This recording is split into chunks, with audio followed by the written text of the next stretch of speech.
नमस्कार, मैं Priyanka Jha R voice news में आपका स्वागत करती हूँ। चलिए बढ़ते हैं आज की कुछ मुख्य समाचार की ओर।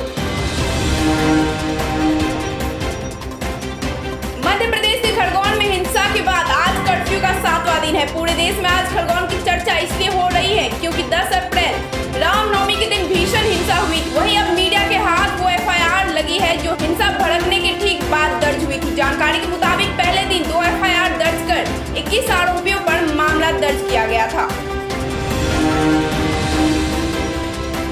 दिल्ली के जहांगीरपुरी हिंसा में नया खुलासा हुआ है। हिंसा के दौरान द्रवियों ने गोली भी चलाई थी जो एक ASI को लगी। बताया जा रहा है कि गोली असलम नाम के शख्स ने चलाई थी जिससे पिस्तौल भी बरामद की गई है। कल हनुमान जयंती के मौके पर निकाली जा रही शोभा यात्रा पथराव और आगजनी की गई थी। इस हिंसा के 8 पुलिसकर्मियों समेत करीब 9 लोग घायल भी हुए।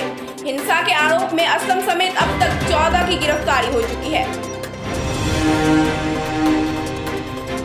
यूक्रेन और रूस के बीच 53वें दिन भी भीषण जंग जारी है। यूक्रेन के कई शहर बर्बाद हो चुके हैं। कई शहरों में हालत बेहद ही खराब है। वहीं रूसी हमले में मारिउपोल लहूलुहान हो गया है। यूक्रेन के राष्ट्रपति वोलोडिमीर जेलेंस्की ने शनिवार को कहा कि मारिउपोल में स्थित अमानवीय है। जेलेंस्की ने एक बार फिर अपने सहयोगी देशों से शहर को रूसी सेना से बचाने के लिए भारी हथियार उपलब्ध कराने की अपील की। उन्होंने अन्य देशों के नेताओं से जितनी जल्दी हो सके हथियार उपलब्ध कराने या शांति की दिशा में रूस को आगे की बातचीत के लिए मजबूर करने के लिए हस्तक्षेप करने पर जोर दिया है।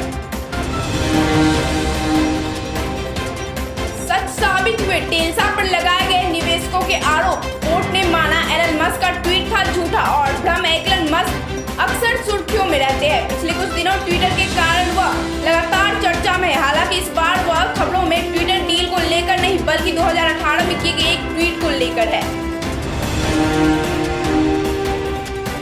साउथ अफ्रीका में बाढ़ ने मचाई तबाही। 400 लोग की मौत, 40,000 लोग बेघर। साउथ अफ्रीका के बाढ़ में बड़ी तबाही का मंजर देखने को मिला है। देश में सबसे पहले घातक आपदा में अब तक 400 से ज्यादा मरने की खबर है तो वहीं हजारों लोग बेघर हो चुके हैं। दक्षिण पूर्वी तटीय शहर डरबन के कुछ इलाकों में पानी घुस गया जिसके बाद सड़कें पूरी तरह उभरते दिखी। इस बाढ़ में अस्पताल घर तबाह हो गए और लोग इस पानी में बह गए। दिल्ली के उपहार सिनेमा हॉल में लगी भीषण आग। दमकल की 9 गाड़ियां मौके पर रही मौजूद। दमकल विभाग के अधिकारी का कहना है कि सिनेमा हॉल के अंदर पड़े कूड़े और फर्नीचर में लगी आग। Cinema hall green park metro station के पास पड़ता है। सिनेमा हॉल में इससे पहले 1997 में भी एक बार आग लगी थी जिसमें 59 लोग मारे गए थे और 100 से ज्यादा लोग घायल हो गए थे। इस त्रासदी के बाद इसे बंद कर दिया गया था।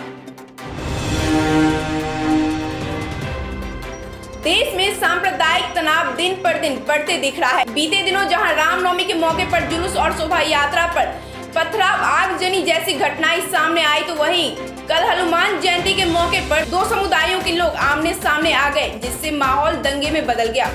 इस माहौल के बिगड़ने की वजह लाउड स्पीकर विवाद माना जा रहा है। दरअसल पिछले कई दिनों से देश के अलग अलग राज्यों में अजान का लाउड स्पीकर पर बजने का विरोध किया जा रहा है। कई पार्टियों और दिग्गज नेता साफ खुले शब्दों में कह रहे हैं कि अगर अजान का लाउड स्पीकर पर बजना बंद नहीं हुआ तो वे भी दिन में 5 बार हनुमान चालीसा लाउड स्पीकर पर बजाएंगे।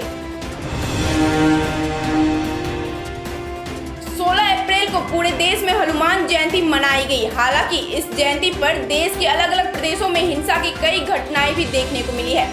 लेकिन कहते हैं ना, कमरे के अंधेरों को मिटाने के लिए एक दिए की रोशनी भी काफी है।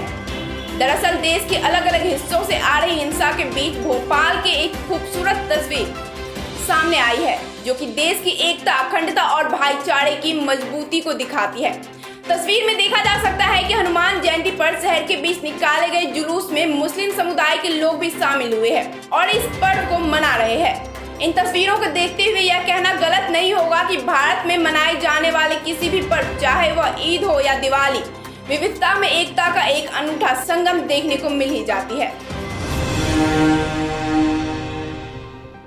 ब्रिटेन के प्रधानमंत्री बोरिस जॉनसन भारत के प्रधानमंत्री के आमंत्रण पर 21 अप्रैल को भारत का दौरा करेंगे। प्रधानमंत्री के रूप में बोरिस जॉनसन का यह पहला भारत दौरा है। वह अपने दौरे की शुरुआत गुजरात से करेंगे।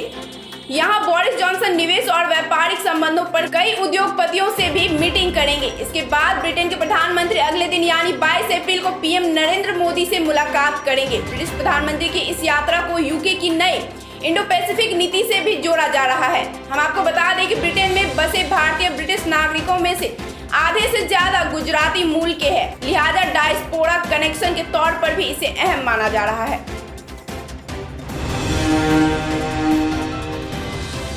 और इसी के साथ फिलहाल आज के लिए इतना ही, लेकिन चलते चलते आर वॉइस न्यूज आपसे अपील करता है कि कोविड मरीज की संख्या में फिर से बढ़ोतरी हो रही है, जिसके लिए आपको गाइडलाइन का पालन करना होगा। गाइडलाइन का पालन करें और सुरक्षित रहे। इसी के साथ मुझे दीजिए इजाजत। धन्यवाद।